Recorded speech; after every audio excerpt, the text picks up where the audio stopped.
learned that they were new to the church, and so was Jared's dad. Yeah. Mm-hmm. And we found out that he had joined a small group with the woman who was mentoring me. Okay. And we heard, I think, from you, Jared, that Jared's mom had was in the hospital and was very sick. And so I just passed to my mentor, do you know that this guy's wife is in the hospital? And she was not yet going to the church. So she went to the hospital with their small group. And so I think one of the things that was touching me at that time was this interconnections between people and between these generations, and what it did for both of Jared's parents at that time and as well as for their lives. I think it was the first time that I realized what it meant to love somebody as Jesus loved. It was the continued care, the continued checking in, the continued relationship. It didn't just end with the tragic events. Yeah, absolutely. And then it evolves into friendship. I think one of the things we really have been talking about already here is just living life together, right?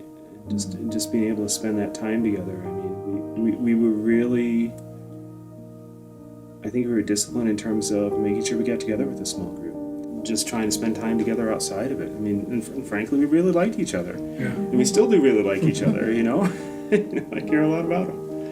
And so just having that, that intentional time, I think, was really important. The feeling that I had is when we first started doing small group, it was like, yeah, okay, it's that time of the week again, to it becoming like everything else worked around that day of the week. Mm-hmm. So it was that important. When you invest in each other for so many years, you start to see the growth and the changes and the maturing to do that for each other. And I think there's nothing more exciting than to be part of what God is doing in someone's life. Mm-hmm. He has chosen them, and He loves them, and He might be offering you that invitation to be part of that.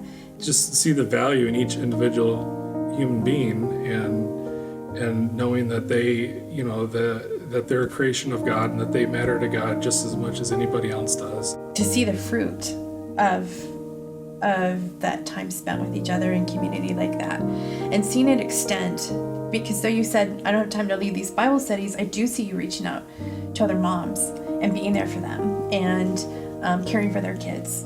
And so the relationship is the key there. For people looking for small groups, we've been in many, you guys have been in many, and more times than not, you're not going to find the right match. We were fortunate enough to find the right match, this great match the first time, but don't let that discourage you, because it's worth it. And as you said, with having kids like that, I mean, that does change the dynamic, and it does make it harder to form those personal relationships, but it's worth it. It's absolutely worth it.